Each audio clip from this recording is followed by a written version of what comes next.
Hi all, this is Dr. Sriram. I am a professor from Bharathidasan Institute of Management, Tiruchirapalli. I am part of this FDP program. I've been coming to School of Design Thinking and Intellect Design arena since 2015. So I've been teaching design thinking at BIM from 2015.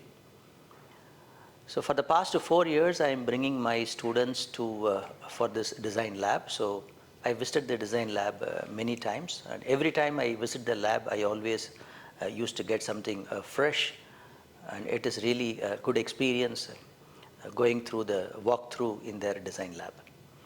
So this FDP, which I am attending from yesterday, it is really good, and I could get a lot of fresh ideas that I can work on for my personal growth, as well as it deepens my understanding on design thinking.